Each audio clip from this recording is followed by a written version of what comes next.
नमस्कार प्यारे विद्यार्थियों, मैं योगेश शर्मा एक बार फिर आपका स्वागत करता हूं आपके अपने YouTube channel commerce with me. प्यारे विद्यार्थियों, इस YouTube चैनल पर अपन लगातार डिस्कस कर रहे हैं क्लास 12th का जो सिलेबस है। और इस सिलेबस में मैं आपको एक चीज और इन्फॉर्म करना चाहता हूं कि जो अपनी क्लासें चल रही हैं ये इतनी ही इंपॉर्टेंट उन बच्चों के लिए भी रहेंगी जो कि अभी 12th क्लास में होने वाले हैं। जी हाँ, 12th क्लास में अपना जो एनसीईआरटी का जो सिलेबस लग रहा है उसके अकॉर्डिंग भी अपने सिलेबस में जो चैप्टर है वो है एनपीओ। इसमें लास्ट क्लास तक अपन चर्चा कर चुके हैं सब्सक्रिप्शन के बारे में, तो उसी क्रम में अपन आगे बढ़ते हैं और आज अपन एक बेहद महत्वपूर्ण टॉपिक को डिस्कस कर रहे हैं जो कि आयगत जो मदें हैं उनमें एक महत्वपूर्ण टॉपिक है। जी हाँ स्टूडेंट्स, आज अपन बात करने वाले हैं उपभोग योग्य सामग्री पर। किसमें बात करने वाले हैं अपन? उपभोग योग्य सामग्री पर। उपभोग योग्य सामग्री जिसको अपन इंग्लिश में बोलते हैं कंज्यूमेबल स्टोर्स, यानी उपभोग योग्य वस्तुएं या सामग्री या कंज्यूमेबल मटेरियल। देखिएगा, जो गैर व्यापारिक या गैर लाभकारी संस्थाएं होती हैं इन संस्थाओं में व्यापारिक क्रियाएं तो नहीं होती, लेकिन जो भी एक्टिविटीज होती हैं उनमें कुछ ना कुछ मटेरियल जरूर काम में लिया जाता है। जैसे मैं बोलूं स्पोर्ट्स मटेरियल, स्पोर्ट्स की अगर एक्टिविटी होगी तो सीधी सी बात है स्पोर्ट्स मटेरियल चाहिएगा। जैसे कि स्टेशनरी, पेपर वर्क करने के लिए हमें किसकी आवश्यकता होगी? स्टेशनरी की आवश्यकता होगी। तो जो कुछ भी सामग्री इनको डेली वर्क में चाहिए उस सामग्री को अपन बोलते हैं क्या? उपभोग योग्य सामग्री या वस्तु। उनका जो कंजप्शन है वो इन संस्थाओं के लिए कौन सी मद है? आयगत मद है। और इस नाते इसको अपन शो करते हैं कहां? इन संस्थाओं के आय व्यय खाते में, यानी इनकम एंड एक्सपेंडिचर अकाउंट में। तो आज की क्लास में अपन ये सीखने वाले हैं कि इनकम एंड एक्सपेंडिचर अकाउंट में कितनी राशि है वो कंज्यूमेबल स्टोर की अपन क्या करेंगे? शो करेंगे। ये बिल्कुल वैसा ही है जैसा कि सब्सक्रिप्शन का था, चंदे का था। फर्क कितना है कि चंदा जो था, यानी जो अपना सब्सक्रिप्शन था, वो एक तो गैर व्यापारिक संस्थाओं के लिए क्या थी स्टूडेंट? ध्यान रखिएगा, आय थी। क्या थी? आय थी। जबकि कंज्यूमेबल स्टोर इनके लिए क्या होगा? व्यय होगा। तो इसको तो अपन शो करते थे इनकम एंड एक्सपेंडिचर के। किसके? इनकम एंड एक्सपेंडिचर के। सब्सक्रिप्शन को तो अपन शो करते थे किस साइड में? इनकम साइड में। जबकि जो कंज्यूमेबल स्टोर है वो कहां आएगा? इसके एक्सपेंडिचर साइड में। किस साइड में आएगा? एक्सपेंडिचर साइड में। लेकिन जो राशि है वो ज्ञात करने के लिए हमें एक स्टेटमेंट याद करना पड़ेगा स्टूडेंट्स। चलिए स्टार्ट करते हैं। और ये स्टेटमेंट है ये उतना ही महत्वपूर्ण है जितना क्या था अपने लिए सब्सक्रिप्शन का कॉन्सेप्ट था। ठीक है ना? तो उसी बेस पर सबसे पहले हमें ये पता लगाना पड़ेगा कि हमें ज्ञात क्या करना है। इसके लिए अपन हेडिंग लगाते हैं और हेडिंग हमें क्या लगानी है बताइए भी? आय व्यय खाते में। किस खाते में? आय व्यय खाते में। आय व्यय खाते में दर्शाई जाने वाली, आय व्यय खाते में दर्शाई जाने वाली किसकी राशि? उपभोग योग्य सामग्री की राशि।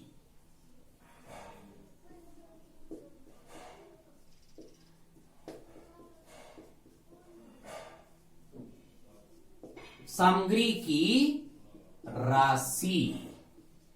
अगर मैं स्टूडेंट्स इस चीज को इंग्लिश में लिखना चाहूं तो मैं किस हिसाब से इसको मेंशन करूंगा? अगर इसी चीज को मैं इंग्लिश में लिखना चाहूं तो इंग्लिश में लिखने के लिए मैं देखिएगा स्टूडेंट्स क्या लिखूंगा? Amount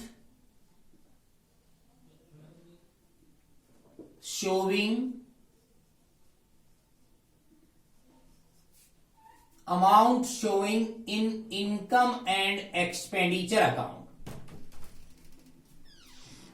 In income and expenditure account. Income and expenditure account किस चीज का अमाउंट शो कर रहे हैं? Of consumable store, of consumable stores. तो देखिएगा स्टूडेंट्स, बिल्कुल वैसा का वैसा ही कॉन्सेप्ट बनने वाला है जैसा कि सब्सक्रिप्शन का था। ध्यान क्या रखना है? ध्यान ये रखना है कि अगर मटेरियल है, अगर वस्तु है, तो इसका ओपनिंग और क्लोजिंग स्टॉक हमें जरूर मिलेगा। जी हाँ, इन दो चीजों का एडजस्टमेंट एक्स्ट्रा होगा, बाकी सारी की सारी मदे वही आने वाली। एक बार मैं स्टेटमेंट रख देता हूं। सबसे पहले इसका बेस लेंगे अपन। बेस यानी आधार क्या मानेंगे? इनकम एंड एक्सपेंडिचर अकाउंट की मत ज्ञात करनी है तो आधार वो मानेंगे जो रिसिप्ट एंड पेमेंट अकाउंट के अकॉर्डिंग। यानी मैं बोल सकता हूं कि वर्ष के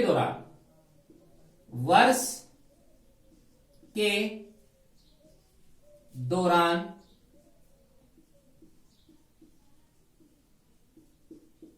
सामग्री के लिए, वर्ष के दौरान सामग्री के लिए किया गया भुगतान, इस चीज को हम आधार मानेंगे। Payment made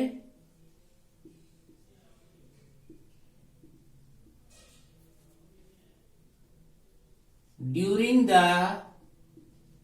year for material, यानी सामग्री के लिए कितना भुगतान किया। और प्यारे स्टूडेंट्स, हमें ये चीज पता कहां से चलेगी? जी हाँ, बिल्कुल आप सही अंदाजा लगा रहे हो, रिसिप्ट्स एंड पेमेंट अकाउंट्स। इस चीज में ही हम प्लस और माइनस करेंगे। क्या प्लस माइनस करेंगे उसका डिस्कस मैं कर रहा हूं। पहली बात, प्लस करने वाली चीजें क्या होंगी, समझिएगा चीजों को। प्लस क्या होगा? प्लस वो होगा जो चालू वर्ष का है और जो चालू वर्ष में जिसका भुगतान नहीं किया गया हो उसको प्लस करते हैं। तो समझिएगा, सबसे पहली बात प्लस क्या होगी? पहली चीज प्लस होगी वर्ष के प्रारंभ में, वर्ष के प्रारंभ में किया गया, वर्ष के प्रारंभ में जो किया गया कौन सा भुगतान? अग्रिम भुगतान।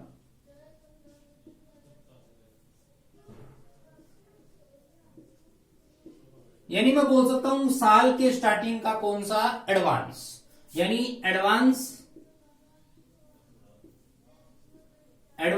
Payment at the beginning. यानी वर्ष के प्रारंभ में जो एडवांस पेमेंट था, जो कि पिछले वर्ष किया गया था, इसीलिए वर्ष के स्टार्टिंग में, और वो है कौन से वर्ष से संबंधित? चालू वर्ष से संबंधित। लेकिन ये भुगतान है वो चालू वर्ष में तो नहीं किया गया, लेकिन संबंध इसका चालू वर्ष से है। इस रीजन से इसको हम क्या करेंगे? प्लस करेंगे। दूसरी चीज स्टूडेंट्स प्लस करने वाली क्या है? वर्ष के प्रारंभ में अग्रिम भुगतान। दूसरी चीज प्रारंभ ऐड करने वाली क्या है? मैंने कहा था कि चालू वर्ष की ऐसी मद जो वर्ष में भुगतान नहीं की गई हो उसको ऐड करें।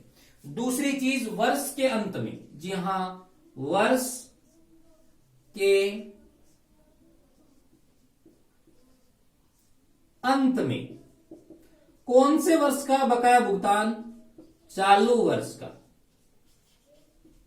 चालू वर्ष का बकाया। भी आपको चालू वर्ष का स्टेशनरी के लिए 5,000 चुकाना था और आपने चालू वर्ष का चुकाया 4,000, तो बताइए रिसिप्ट एंड पेमेंट अकाउंट में तो 4,000 इश्यू होगा ना। तो 1,000 जो चालू वर्ष का है जो आपने नहीं चुकाया उसे बोलते हैं आउटस्टैंडिंग एट द एंड। इसको हम करेंगे ऐड, क्योंकि ये चालू वर्ष का था इसलिए ये क्या होगा? Add.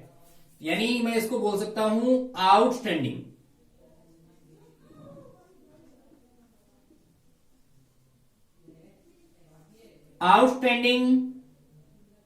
For current year. Current year का आउटस्टैंडिंग और कब बकाया हो? एट द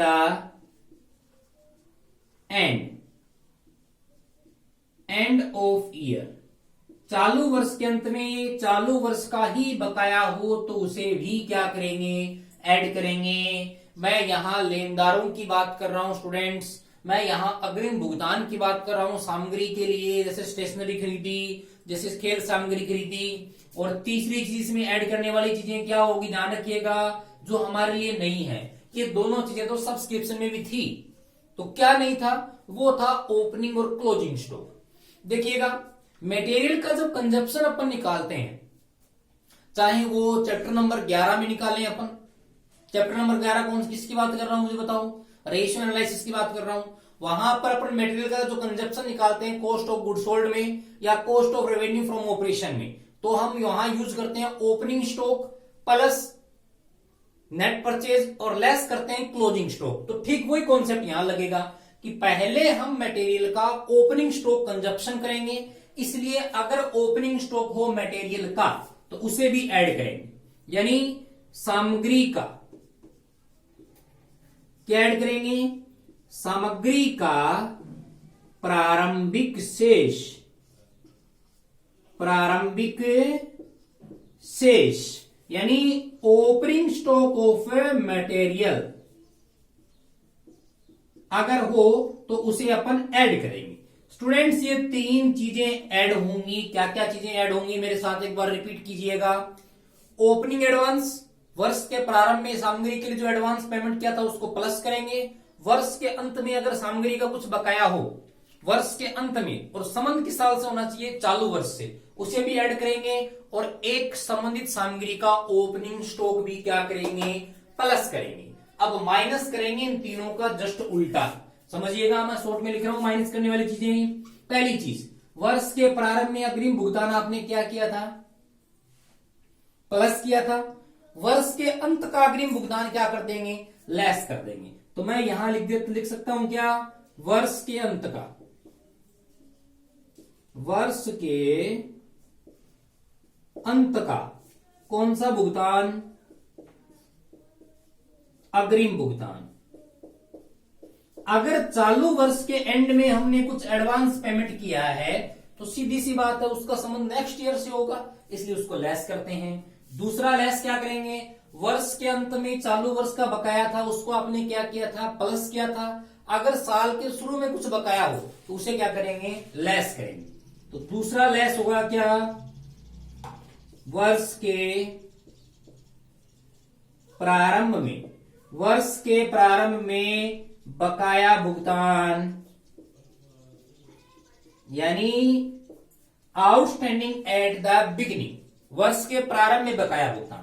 क्यों लेस कर रहे हैं, क्योंकि हम ये मानते हैं कि जो साल की शुरुआत का बकाया था वो हम ये मान के चलते हैं कि सबसे पहले भुगतान किया गया था, इस रीजन से इसको अपन लेस करते हैं। और तीसरी चीज, आपने ओपनिंग स्टॉक को प्लस किया था तो बताइए क्लोजिंग स्टॉक को क्या करोगे, लेस।